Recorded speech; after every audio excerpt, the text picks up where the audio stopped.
dan dia akan bertengkar dengan siapapun yang berbeda pendapat. Dan di penghujungnya orang yang merasa paling benar akan merasa mendapat mandat dari Tuhan yang bisa memaksa orang lain harus seperti apa yang dia yakini kebenaran. Inilah inti awal daripada radikalisme, memaksa orang lain harus seperti dirinya. Ini kesimpulan yang nantinya seperti itu. Jadi kalimat tauhid itu artinya kata persatuan. Ide besarnya adalah membangun persatuan. Lalu simbolnya apa? Yaitu la ilaha illallah. Kata la ilaha, tidak ada Tuhan illallah kecuali Allah, itu struktur bahasa Indonesianya nggak ada. Tidak, titik-titik kecuali. Bahasa Indonesianya Tuhan itu hanya Allah saja. Dalam bahasa Indonesia dipaksakan dengan struktur bahasa Arab, hari ini saya tidak makan apa-apa kecuali nasi. Itu struktur bahasa Arab. Bahasa Indonesianya hari ini saya makan nasi doang. Hari ini saya makan nasi saja. Nah, yang jadi persoalan la ilaha illallah bukan meniadakan Tuhan dan bukan mengesahkan Tuhan. Tetapi kenapa? Karena la ilaha itu tidak ada Tuhan, tidak mengandung makna. Makanya ketika di pesantren ilmu tradisional, ketika memaknai la ilaha itu ada khobar yang muqaddar, yang diperkirakan. Jadi la ilaha al-ma'budu bil haqqi. Tidak ada Tuhan yang menjadi majikan yang sesungguhnya kecuali Allah. Jadi bukan mengesahkan Tuhan sebagai Tuhan hanya satu. Ya. Tetapi yang benar-benar majikan itu hanya Allah saja. Nah, sehingga dengan ide kata persatuan membuat negara persatuan, negara kesatuan NKRI seperti ini, itu bagaimana orang bisa bersatu kalau tidak dalam kesetaraan? Karena bagaimanapun burung pun akan berkumpul dengan sejenisnya. Orang Mesir bilang at-tuyur wa ala ashkaliha taqa, atau kata orang Inggrisnya every bird will join with his flocks, akan berkumpul dengan sejenisnya. Makanya untuk mempersatukan kita harus ada kesetaraan. Kesetaraannya itu ialah kita semua ini sifatnya hamba, majikan kita satu, yaitu Allah. Kita semua bekerja untuk Allah. Di alam dunia nggak ada majikan, nggak ada pembantu, semuanya adalah hamba Allah. Kita semua berkata untuk ide-ide yang paling tertinggi adalah keadilan sosial dan supremasi hukum, yang sekarang disebut dengan amar ma'ruf dan nahi mungkar. Nah, nanti kita uraikan makna amar ma'ruf dan mungkar itu kan sebenarnya kan supremasi hukum dan keadilan sosial, bukan bawa pentungan ngobrol-ngabrik pelacuran. Seperti itu. Nah, jadi dengan demikian ide besarnya Nabi Muhammad itu untuk membangun persatuan. La ilaha illallah sebagai simbol bahwa kita adalah dalam kesetaraan. Tetapi kemudian dalam perjalanan peradaban umat Islam ini bergeser menjadi ucapan la ilaha illallah menjadi kunci untuk masuk surga. Memang Nabi menjamin barang siapa yang mendukung persatuan dijamin masuk surga, mendukung persatuan. Sekarang menjadi barang siapa yang akhir ucapannya sebelum meninggal mengucapkan la ilaha illallah masuk surga, menjadi tidak masuk akal. Masa masuk surga dengan ucapan? Memangnya film Barbie? Memangnya film Aladin? Jadi yang dijamin masuk surga yang mendukung Nabi dalam rangka membangun persatuan. Sampai di dalam doa-doa setiap habis tahlil marhaban sebagainya, Allahumma ja'al akhiru kalamina la ilaha illallah. Ya Allah, jadikanlah ucapan kami yang terakhir adalah la ilaha illallah, berdasarkan ada hadis mangkana akhiru kalamihi la ilaha illallah dakhalal jannah. Barang siapa ucapan terakhir sebelum meninggal ketika nazar Ketika nyawa akan keluar, dia mengatakan la ilaha illallah, dijamin masuk surga. Kok jadi bergeser? Padahal di Al-Quran sendiri itu kita dikasih tahu ada informasi yang penting sekali, bahwa masuk surga itu bukan dengan ucapan. Memangnya Aladin, Bim Salabim, atau film Barbie kata-kata jeng gitu dari sana. Ya, surga itu dibayar dengan darah dan keringat, dengan nyawa. Iya, meninggalkan anak istri. Ya, terus jadi bagaimana? Ya itulah kenapa jadi bergeser. Nah, makanya kita kembali lagi bahwa ucapan la ilaha illallah itu adalah simbol daripada kalimat tauhid, yang artinya di sini saja, di alam dunia saja, ketika seseorang mendukung seorang Jubaidan umpamanya presiden, dia memberikan bantuan, balihonya, uangnya, dananya, segala macam, ya saya kira begitu jadi dapat posisi kok. Iya, bukan dengan melakukan Jubaidan berulang-ulang. Ya, di dalam Al-Quran dikatakan bahwa masuk surga bukan dengan ucapan. Tuhan mengatakan begini, am hasibtum am tadkhulul jannata, apakah engkau menduga engkau bisa masuk surga? Walamma ya'tikum mathalul ladzina khalau min qablikum, kamu tidak bercermin kepada mereka yang telah mendahului kamu. Masatu musarra'u wad-dharra'u, mereka menderita, mereka sengsara, berjuang membela kebenaran. Masa dengan ucapan masuk surga? Ini kan sudah jelas sekali. Nah, persatuan terjadi.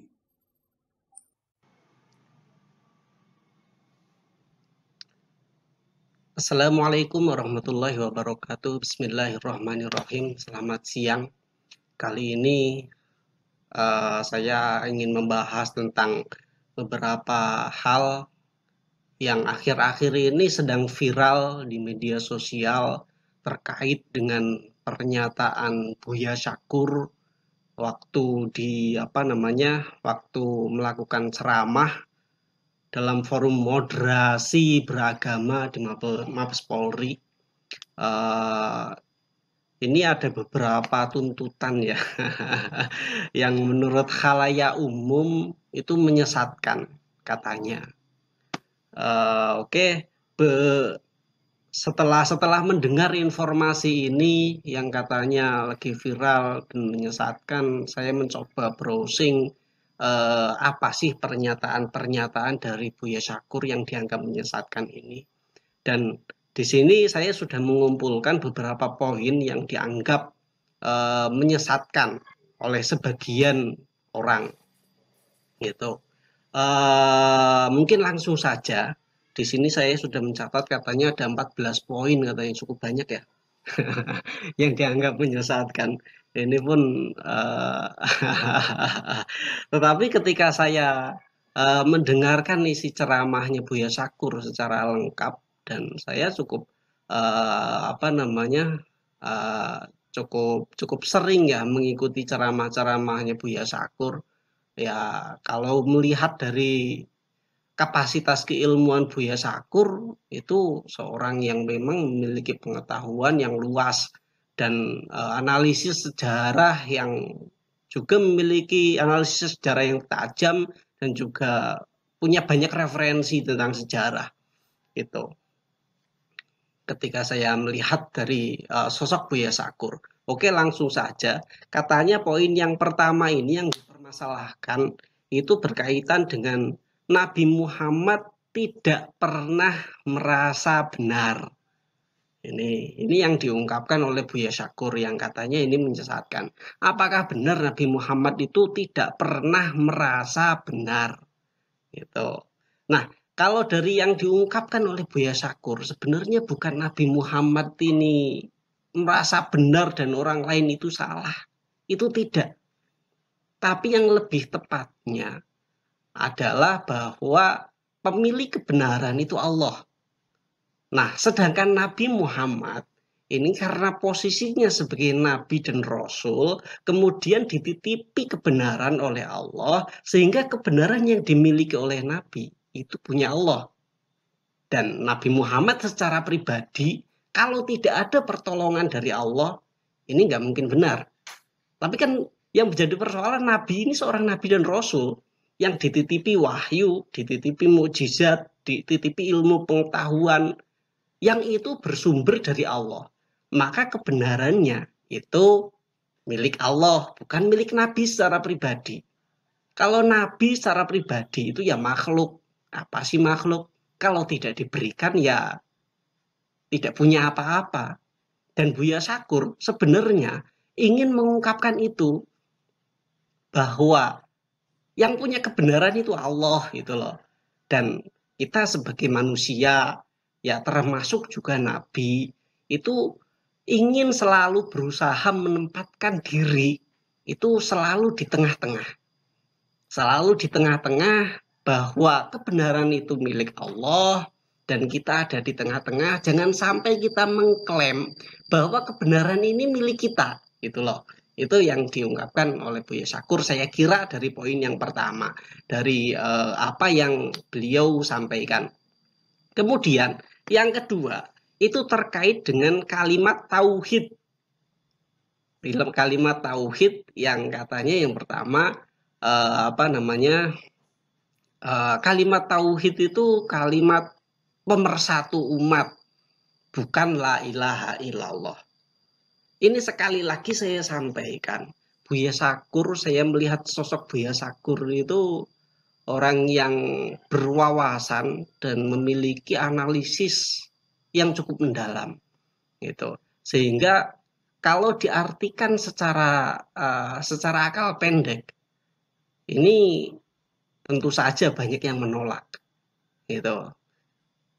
Yang saya lihat dari apa yang Buya Sakur sampaikan, itu sebenarnya ingin mengungkapkan bahwa kalimat la ilaha illallah itu jangan hanya dilihat sebagai bungkusnya semata, jangan dilihat sebagai kalimatnya semata, tapi lihatlah sebagai maknanya, gitu. Lihatlah sebagai hakikatnya.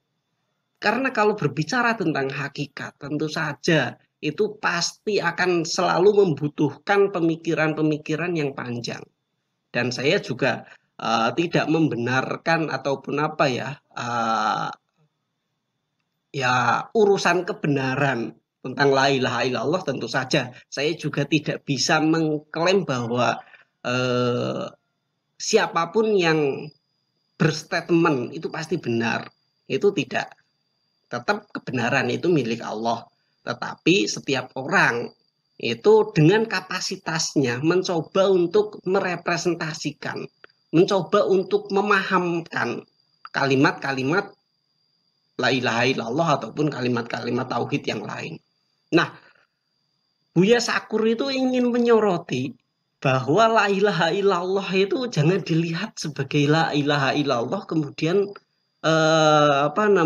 itu sebagai kalimat satu-satunya kalimat sakral gitu. Tapi lihatlah sebagai maknanya, lihatlah sebagai hakikatnya, gitu. Nah, kebetulan Buya Sakur memahami kalimat la ilaha illallah itu dalam konteks persamaan, dalam konteks persatuan, untuk membangun, untuk memupuk persatuan, itu dalam konteks sosial, gitu. Nah, memang seringkali menjadi persoalan ketika suatu hal yang hakikat itu kemudian dipahami ataupun ditangkap sebagai suatu yang syariat. Suatu isi itu memang seringkali bermasalah ketika itu difahami sebagai bentuk luar. Karena yang namanya bentuk luar itu pasti berbeda dengan isinya. Nah, kalau bentuk luar siapapun bisa melihat. Tapi kalau yang isi, kalau yang hakikat, ini tidak semua orang ini bisa melihatnya. Ini butuh pengalaman, butuh butuh pembelajaran, butuh terus mencari tahu untuk bisa mengetahui yang di dalamnya ini. untuk bisa mencari tahu makna yang sebenarnya ini.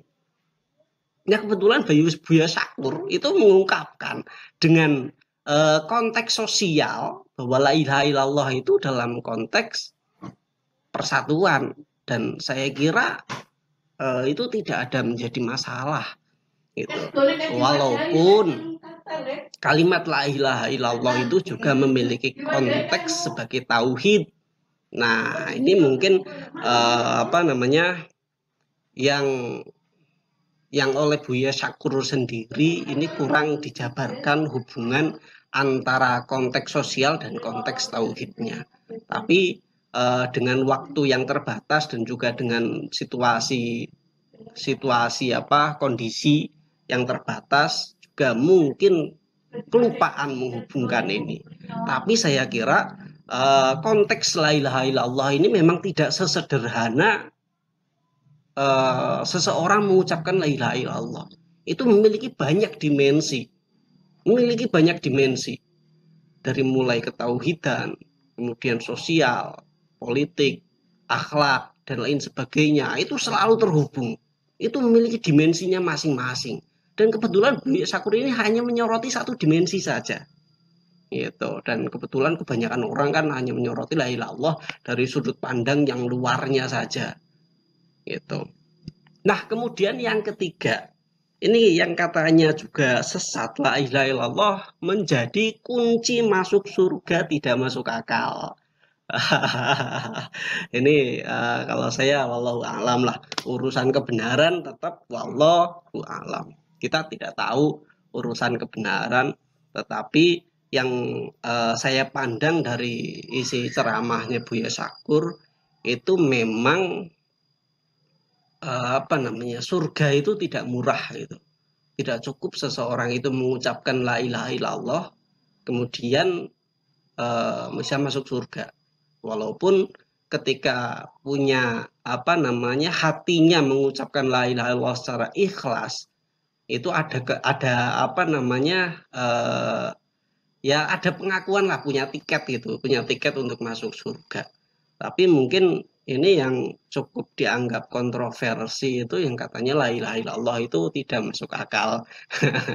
Memang kalau secara teks gitu ya, itu kan kita selalu diajarkan lah ya bahwa la ilaha illallah itu miftahul jannah, kuncinya masuk surga. Sementara Buya Syakur mengungkapkan kalau la ilaha illallah itu tidak masuk akal kalau dijadikan kunci surga. Nah, saya kira yang ingin diungkapkan oleh Buya Syakur ini sekali lagi, ini jangan memaknai la ilaha illallah itu hanya dalam tingkatan kalimat saja. Jangan hanya dalam tingkatan bahwa kita bisa mengucapkan la ilaha illallah, kemudian kita bisa masuk surga. Tapi lihatlah lebih mendalam. Lihatlah dimensi-dimensi yang ada dalam kalimat tauhid ini, yang memiliki begitu luasnya dimensinya, sehingga ya ini terlalu kompleks lah. Terlalu kompleks bagaimana la ilaha illallah mewujudkan ke dalam akhlak, bagaimana la ilaha illallah mewujudkan dalam politik. Ini kan kompleks. Dan ini yang sebenarnya ingin diungkapkan, ingin disampaikan oleh Buya Syakur, bahwa kita dalam melakukan segala sesuatu itu harus didasarkan dalam kalimat la ilaha illallah. Yang itu harus dari dalam hati, tidak cukup hanya dengan lisan. Karena yang namanya pengakuan tauhid itu tidak cukup dihitung dari lisan saja, tapi juga harus dari hati, tapi juga harus dengan perbuatan. Itu bukti yang konkret. Kan ada 3 hal gitu ya, mengucapkan dengan lisan, meyakini dengan hati, dan merepresentasikan dalam perbuatan. Gitu. Tidak cukup hanya dengan lisan. Kemudian yang selanjutnya, wah ini karena terlalu banyak ini ya. Yang selanjutnya, katanya yang menyesatkan juga agama Islam belum sempurna dan tidak pernah sempurna. Ya, ini katanya juga menyesatkan ini ya. Kita perlu melihat konteks apa yang disampaikan oleh Buya Sakur. Jangan memahami sepenggal demi sepenggal tanpa memahami konteksnya.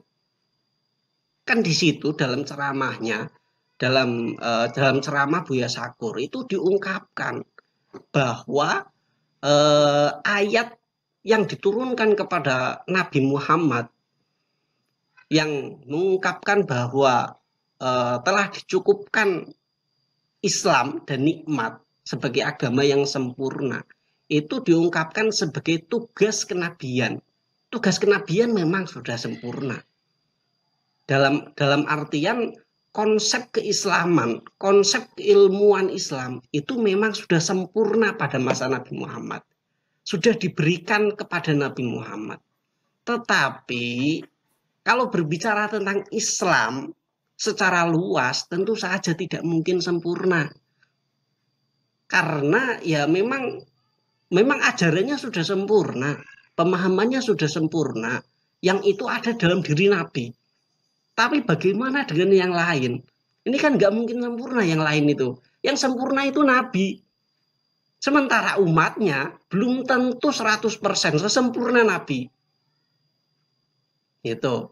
Makanya setelah periode-periode Nabi, ini juga masih banyak hal-hal yang bertentangan dengan ajaran Islam, masih banyak. Kenapa masih ada peperangan? Kenapa masih ada pembunuhan? Kenapa masih ada kerusakan moral setelah wafatnya Rasulullah Shallallahu Alaihi Wasallam? Ini memang ya apa ya agamanya dalam konteks masyarakat itu memang belum pernah sempurna. Masyarakatnya itu belum pernah sempurna. Kalau agamanya yang diberikan kepada nabi, sosok nabinya yang memiliki yang diberikan agama itu memang sempurna. Gitu. Tapi yang lain, umatnya yang lain ini masih berproses, belum sempurna. Kalau sempurna ya udah ngapain sih hidup gitu. Kenapa harus ada yang korupsi? Kenapa harus ada pembunuhan? Kenapa harus ada perselingkuhan? Kenapa harus ada kerusakan moral? Padahal sudah sempurna. Gitu. Makanya yang diungkapkan oleh Buya Sakur ini sekali lagi lihatlah konteksnya. Gitu, lihatlah konteksnya. Kemudian yang selanjutnya ini yang dianggap sesat juga katanya. Setelah Nabi wafat ada konflik berdarah kekuasaan antara Abu Bakar dan Ali sampai saat ini. Katanya itu. Ya itu kan konteks sejarah ya. Yang kita tidak bisa memungkiri itu. Dan itu memang benar-benar terjadi. Bagaimana pertempuran antara Ali bin Abi Thalib dengan Muawiyah. Bagaimana pertempuran perang Jamal. Bagaimana perebutan kekuasaan pada masa setelah Nabi wafat. Bagaimana kekejaman dari dinasti Umayyah ketika membantai cucu-cucunya Rasulullah Shallallahu Alaihi Wasallam, yaitu Sayyid Hasan Hussein. Ini luar biasa sekali. Itu memang konteks sejarah dan itu terjadi. Gitu. Dan kita tidak boleh mengingkari kesejarahan itu. Itu memang benar-benar terjadi. Tetapi sekali lagi kita perlu melihat konteksnya. Konteks sejarah pada waktu itu seperti apa. Gitu. Jadi jangan tidak etis lah kita bahkan saya sempat dengar ya ada yang sampai mengatakan bahwa Buya Sakur itu sampai pada tingkatan murtad. Jadi jangan seperti itulah. Kita jangan ahistoris lah. Kita jangan berpikiran terlalu pendek lah. Kita perlu melihat, perlu membelajarkan diri kita sendiri. Bagaimana berpikir itu apa adanya. Bagaimana berpikir itu secara mendalam dan panjang. Gitu ya. Memang itu benar-benar terjadi ya. Bagaimana konflik antara Sunni dan Syiah. Yang Sunni itu ya harus mengakui kehadiran Khulafatur Rasyidin. Sementara yang Syiah itu tidak mengakui kepemerintahan Abu Bakar, tidak mengakui kepemerintahan Umar, tidak mengakui kepemerintahan Utsman. Yang diakui hanya Ali saja. Sementara yang tiga ini, pemerintahan sebelum Ali, ini dianggapnya ini melanggar konstitusi keislaman bagi orang-orang Syiah. Dan itu memang terjadi. Itu memang terjadi. Gitu. Tapi mungkin ya sekali lagi ya, karena di zaman sekarang ini medsos begitu luar biasa sehingga konteks-konteks yang riskan seperti ini yang apa namanya bisa menimbulkan kegaduhan. Ini cukup luar biasa sekali. Hal kecil saja bisa menjadi masalah. Gitu. Ya kalau kita berbicara tentang bagaimana konflik berdarah pada waktu itu, bagaimana antara saya sahabat Ali dengan Muawiyah yang benar siapa, itu kan terlalu rumit itu. Kalau kita memahaminya sekedar itu saja. Ini ya kita harus membaca konteks sejarahnya seperti apa. Gitu. Karena itu juga benar-benar terjadi. Bagaimana pembantaian keluarga Bani Umayyah ketika Bani Abbasiyah itu mulai berkuasa. Itu luar biasa sekali. Dan itu konteks sejarah. Itu terjadi. Gitu. Ya makanya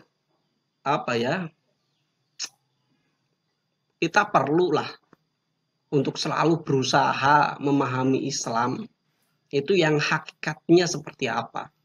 Islam itu yang sebenarnya seperti apa. Jangan sampai keislaman kita itu dicampur adukan dengan berbagai kepentingan yang akhirnya buram. Seperti yang sejarah pernah terjadi. Dan itu akan selalu terjadi ketika agama itu dicampur adukan dengan kepentingan. Gitu. Kemudian yang selanjutnya, ini banyak, ini ada 14 poin yang saya tulis ya, yang katanya dianggap sesat ya. Kemudian yang selanjutnya, Nabi Muhammad sebagai berondong saat kawin dengan Sayyidah Khadijah. Wah. Ya ya itu Buya Syakur kan hanya menyoroti dalam bahasa yang sekarang ya. Karena sekarang itu ya menyebutnya itu berondong gitu. Walaupun itu memang ya yang terjadi ya demikian gitu.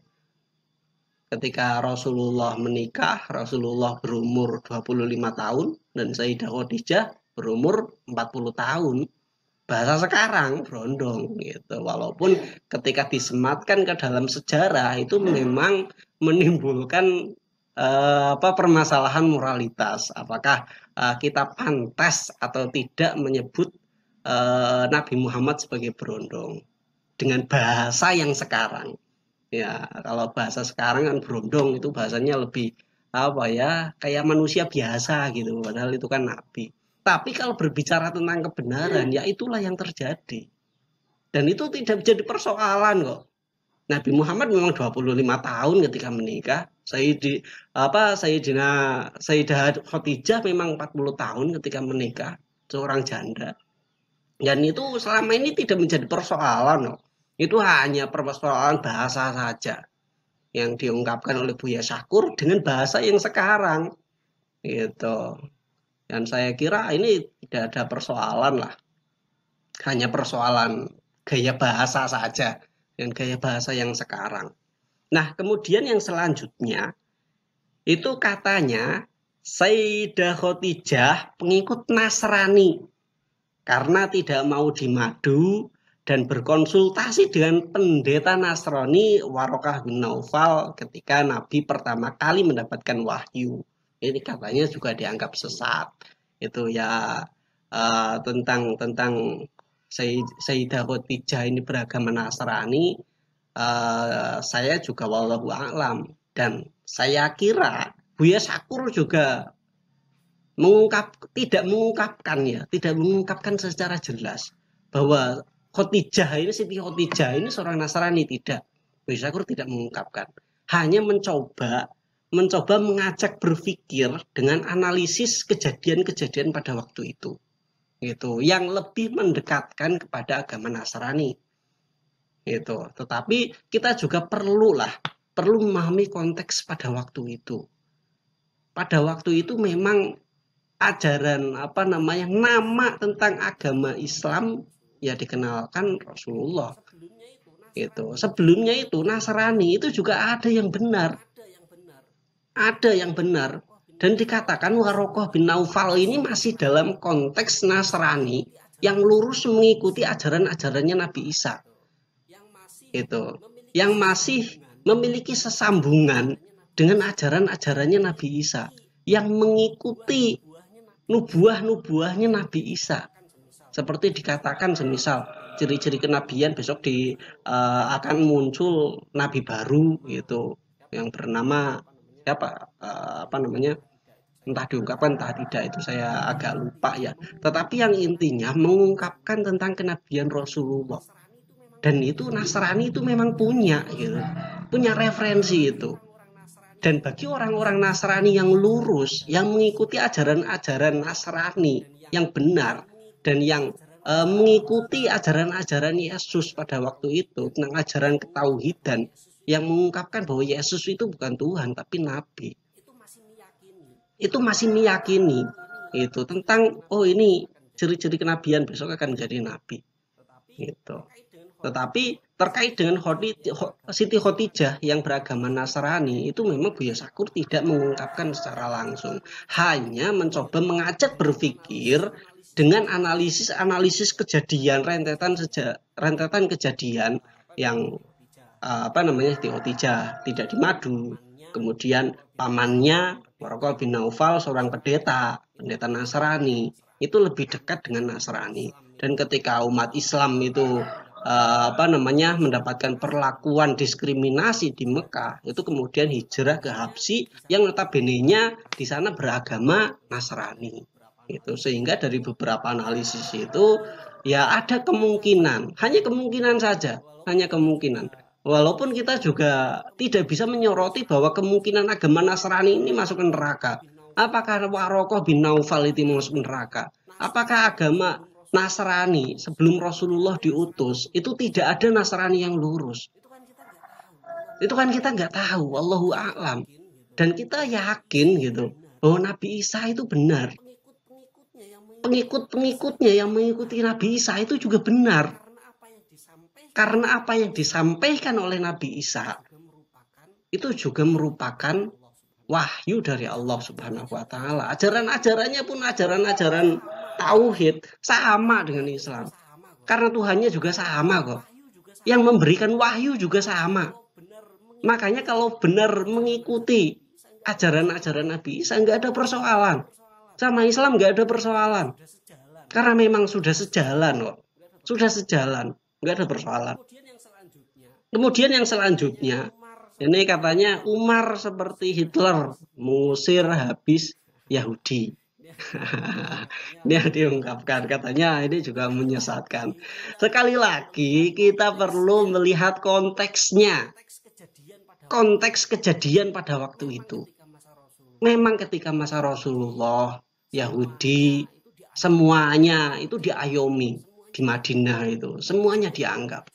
Tapi jangan lupa juga setelah Rasulullah wafat itu juga muncul polemik-polemik yang memunculkan perpecahan sehingga sahabat Umar yang pada waktu itu menjabat sebagai khalifah ini terpaksa harus melakukan tindakan-tindakan ketika memang Yahudi ini sudah berseberangan ataupun sudah tidak bisa membangun peradaban, ya bagaimana caranya Ini persoalan politik pada waktu itu. Ini persoalan situasi dan kondisi. Yang saya kira memang sahabat Umar itu perlu untuk melakukan itu. Ketika tidak melakukan itu malah menimbulkan madorot yang lebih besar. Dan itu saya kira Buya Syakur itu juga tidak mengatakan bahwa Umar ini seperti Hitler. Ini hanya mengandaikan saja. Hanya mengandaikan bahwa Hitler juga mengusir Yahudi. Tapi tidak menyamakan karakter Hitler itu sama dengan karakternya Umar, tidak. Itu jelas beda lah antara Hitler dengan dengan Umar, dengan sahabat Umar bin Khattab. Tetapi konteksnya memang sama gitu. Konteksnya memang ada persoalan pada waktu itu. Hitler juga sama, ada persoalan pada waktu itu terkait dengan Yahudi, sehingga harus dia harus mengambil kebijakan politis lah. Umar juga sama, sahabat Umar juga sama. Itu perlu mengambil tindakan itu karena persoalan-persoalan pada waktu itu gitu. Jadi ya sekali lagi jangan berpikir ahistoris lah. Jangan menghilangkan sejarah. Gitu. Karena sejarah itu harus dipahami apa adanya. Gitu. Dan kita perlu berpikir untuk menganalisis itu. Bagaimana untuk membangun persaudaraan dan persatuan yang benar itu. Nah, kemudian yang selanjutnya katanya Nabi tidak membawa agama baru, tetapi membawa sekte dari Nasrani. Ya, saya sekali lagi saya ungkapkan, ini Buya Sakur saya kira ketika saya mendengarkan ya itu tidak mengungkapkan bahwa Nabi itu membawa sekte baru dari Nasrani, enggak. Ini anggapan orang-orang Mekah pada waktu itu karena adanya kedekatan antara ajaran-ajarannya Nabi dengan Nasrani sehingga dianggap sebuah sekte dari Nasrani. Ini anggapan orang Mekah loh pada waktu itu. Bukan anggapannya Buya Sakur. Saya kira Buya Sakur itu juga paham lah. Dan kita juga perlu mendudukkan antara agama-agama samawi yang Allah turunkan kepada manusia, mulai dari Yahudi, Nasrani, kemudian Islam. Itu kita perlu mendudukkan itu agama-agama yang diturunkan oleh Allah. Itu yang semuanya nggak mungkin berbeda, ajarannya pasti sama itu. Antara Yahudi, Nasrani, dan Islam itu pasti sama, ajarannya sama, mengajarkan tentang kebaikan dan kebenaran gitu. Makanya kalau kita melihat dari aspek kebenaran ini ya nggak ada persoalan yang menyebabkan pertentangan gitu. Itu ya. Jadi sekali lagi saya ungkapkan, saya kira bukan Buya Sakur itu bukan mengatakan bahwa Islam itu bukan agama baru gitu. Ya memang ini proses yang berkelanjutan lah, dari mulai zaman Nabi Adam sampai Nabi Muhammad, kemudian sampai zaman sekarang. Ini kan proses yang terus berlanjut ya, yang tidak boleh dipotong-potong gitu. Yang artinya ya Islam itu agama yang dibawa Nabi, yang ilmu yang diturunkan kepada Nabi Muhammad itu ya menyempurnakan agama-agama yang diturunkan oleh Allah sebelum-sebelumnya gitu, dan meluruskan ya, karena memang ya kita juga perlu melihat dari konteks manusiawinya, karena ya kita juga perlu memahami bahwa Yahudi, Nasrani, kemudian kenapa kok Allah menurunkan agama Islam, menurunkan wahyu Al-Qur'an. Itu kan tidak terlepas dari proses yang sebelum-sebelumnya kan. Gitu. Itu ya. Jadi sekali lagi itu ungkapannya orang Arab gitu terhadap ajaran-ajarannya Islam. Gitu ya, karena menganggapnya ada kedekatan, ya memang ada kedekatan gitu.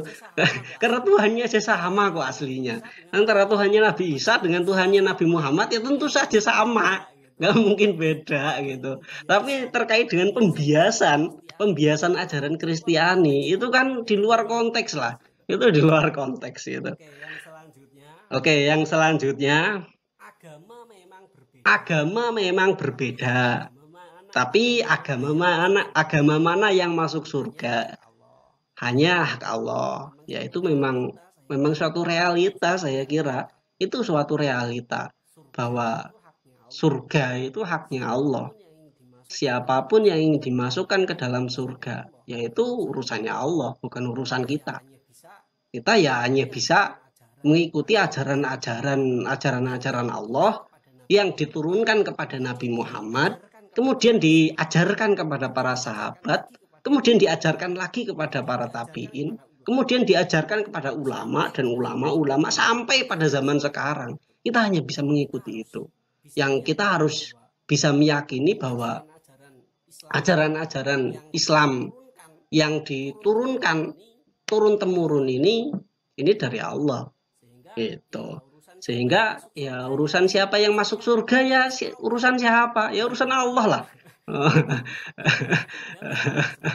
Ya memang sebagai orang muslim ya secara pribadi itu ya memang harus meyakini bahwa Islam ini ajaran agama yang benar. Tapi kan secara pribadi itu.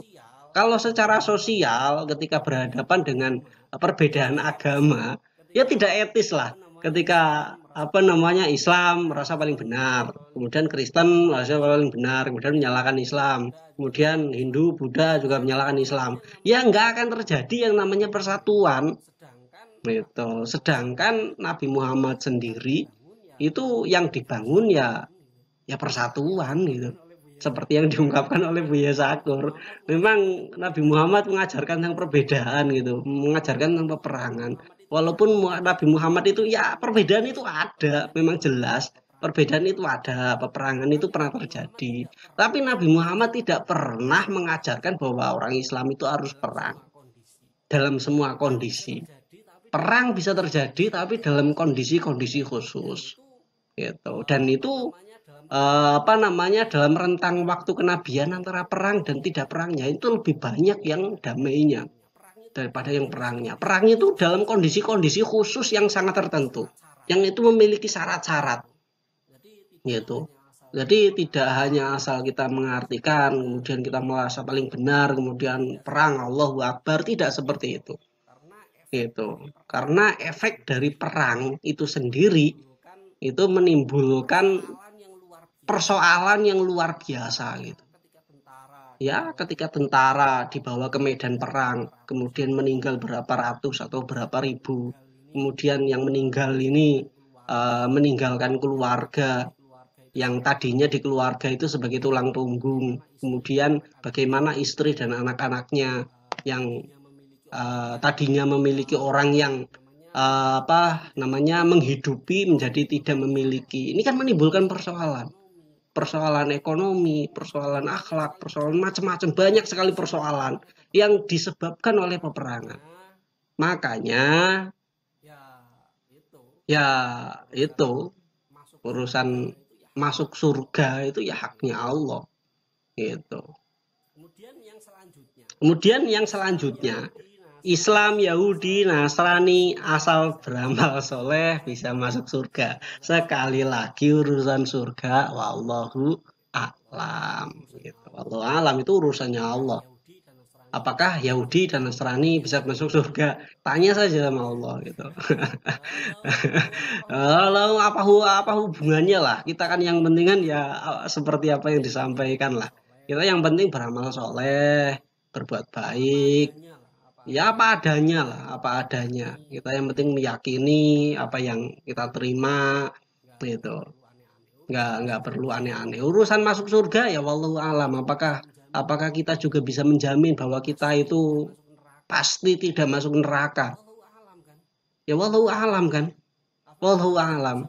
Apakah kita juga bisa menjamin bahwa kita itu suci terlepas dari dosa, terlepas dari kesalahan? Sementara manusia itu tempatnya dosa. Ya sekali lagi urusan surga ini urusan Allah lah, urusan Allah sudahlah. Kita yang penting mengajarkan kebaikan saja, itu mengajarkan kebaikan, dan saya kira itu yang juga yang ingin disampaikan oleh Buya Sakur gitu. Sudahlah kita berhenti berbicara tentang surga terkait dengan agama mana yang masuk surga. Cukuplah itu menjadi keyakinan pribadi saja. Cukuplah itu menjadi keyakinan pribadi saja. Sebagai seorang muslim tentu saja kita perlu meyakini ajaran kita itu benar. Sudah gitu. Beramal soleh, kemudian beramal soleh, menyebarkan kebaikan. Itu kan tugas manusia. Tugas makhluk itu seperti itu. Tidak kemudian ya kita juga penuh dosa kok. Kemudian menyalahkan orang-orang lain yang agamanya berbeda. Sementara kita aja penuh dosa, gitu kan lucu. Urusan surga sekali lagi itu memang urusan Allah gitu. bukan urusan manusia gitu. Itu banyak lah referensinya banyak.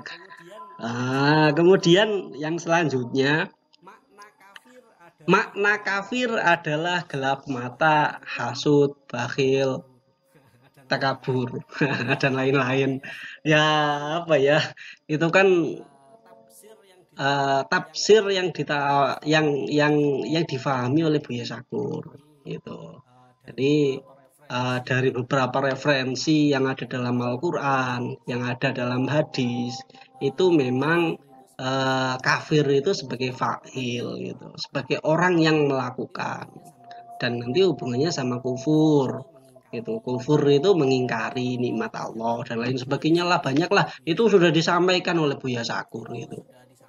Itu sudah disampaikan, dan saya kira ya memang Buya Syakur memahami itu apa adanya gitu, apa yang tertulis di dalam Al-Quran gitu. Tidak hanya memahami bahwa kafir itu mengingkari nikmatnya Allah berupa iman. Ya memang di Al-Quran seperti itu kan, yang disampaikan oleh Buya Syakur kan seperti itu, dan referensinya Al-Quran. Kalau tidak percaya, ya silakan dibaca sendirilah, dipelajari sendiri ayat-ayat mana yang digunakan oleh Buya Syakur, apakah benar atau tidak, penafsiran dari Buya Syakur, silakanlah ditelusuri sendiri. Tapi memang kita perlu memahami bahwa Al-Quran ini dimensinya sangat luas gitu. Jangan memahami Al-Quran itu dari dimensi yang sangat kecil. Dimensinya sangat luas, dan pemahamannya juga sangat luas gitu. Ya memang benar lah, orang yang mengingkari nikmat iman itu disebut kafir, tidak mau Islam. Ya memang benar, tapi tidak hanya itu yang disampaikan Al-Quran, itu banyak sekali gitu. Itu banyak sekali. Dan kalau menyekutukan Allah ya disebut syirik gitu ya. Ya memang seperti itu gitu. Itu kan seperti itu. Kalau mendapatkan rizki kemudian tidak syukur ya disebutnya kufur gitu. Dan kufur sama kafir itu kan satu wazan kan. Jadi ya saya kira nggak ada persoalan lah, nggak ada persoalan. Kemudian yang selanjutnya itu yang katanya dianggap sesat, gambar Yesus ada di dalam Ka'bah pada waktu dulu penaklukan kota Mekah atau Fathul Mekah gitu, dan dijaga dan dilindungi oleh Nabi. Ya saya sendiri tidak bisa mengatakan ya apakah ini benar atau tidak, karena saya juga belum membaca referensi yang dibacakan oleh Buya Syakur. Tapi karena saya tidak tahu, jadi saya tidak bisa menjustifikasi apakah pernyataan itu benar atau tidak. Gitu. Ya selayaknya, karena Buya Syakur ini juga mengungkapkan referensinya dari mana. Referensinya dari mana itu diungkapkan. Itu kalau tidak salah dari kitab Al-Akhbar, kitab Akhbar Mekah lil Walidi itu. Karya Imam Abu Al-Walid Muhammad Al-Azraqi kalau tidak salah.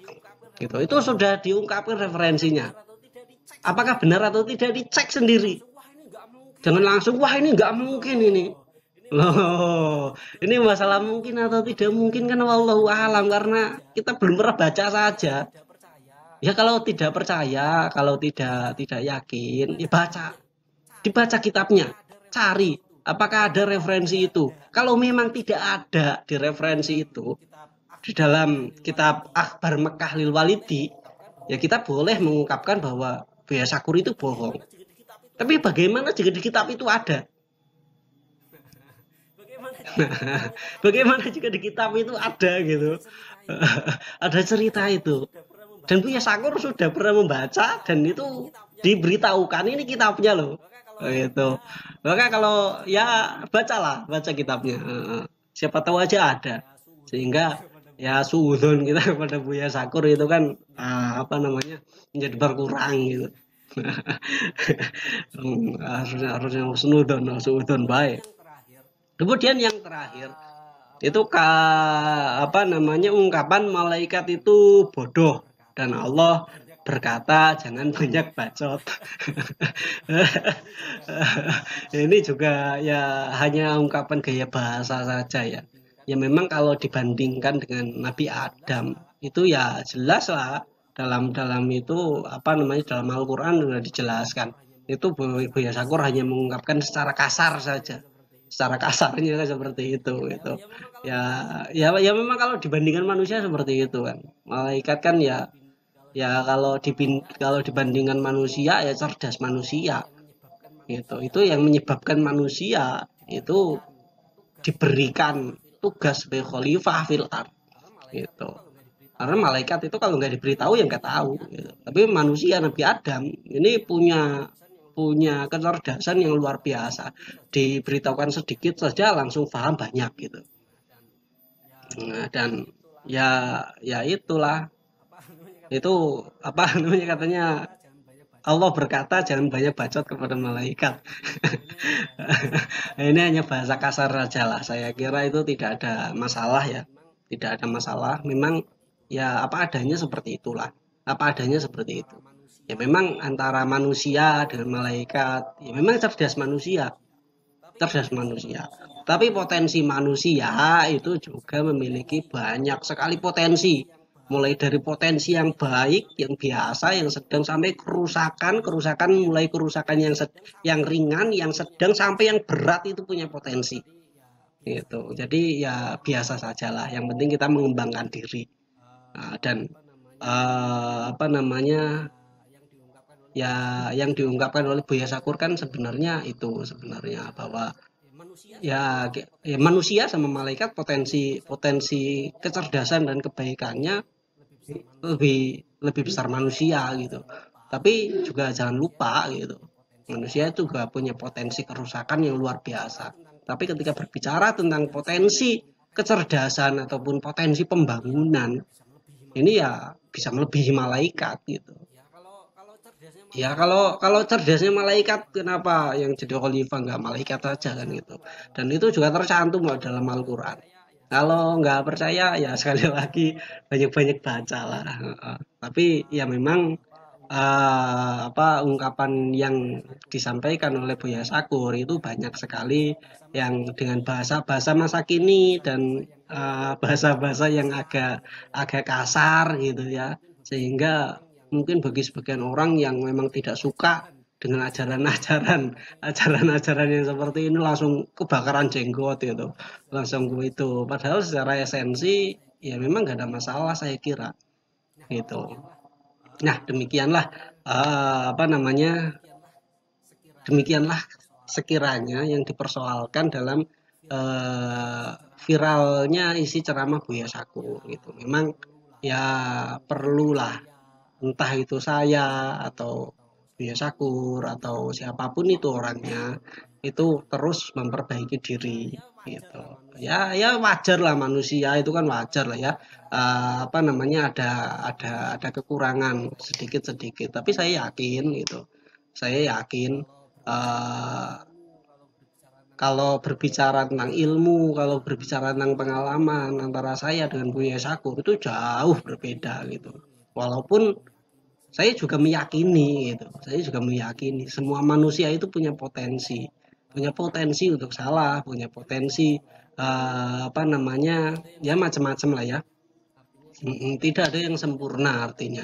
Artinya tidak sempurna. Saya tidak mengatakan bahwa apa yang disampaikan oleh Buya Sakur ini benar 100%. Enggak. Bisa saja ada yang salah sedikit-sedikit itu.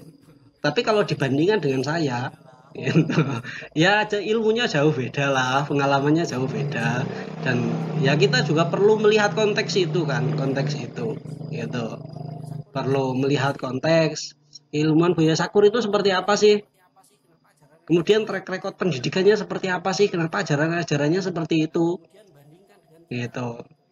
Dan kemudian bandingkan dengan kita gitu yang bukan apa-apa gitu. Kita juga perlu melihat konteksnya manusia itu ya selalu nggak ada yang sempurna gitu, yang sempurna hanya Rasulullah. Dan Rasulullah itu juga lah ya saya kira itu ya, semoga tidak terjadi polemik yang lebih panjang lagi selama kita mau saling mengakui, mau saling belajar bahwa semua manusia itu nggak ada yang sempurna. Baik itu presiden, baik itu menteri, baik itu ulama, apalagi kita gitu. Itu nggak ada yang sempurna, punya potensi salah. Tapi sekali lagi ya kita perlu melihat konteksnya gitu. Ya antara orang yang berilmu sama orang yang tidak berilmu, ya potensinya lebih banyak orang yang tidak berilmu kan gitu. Saya kira cukup sekian. Bila banyak salah, saya mohon maaf. Wallahul muwaffiq ila aqwamit thoriq. Wassalamualaikum warahmatullahi wabarakatuh.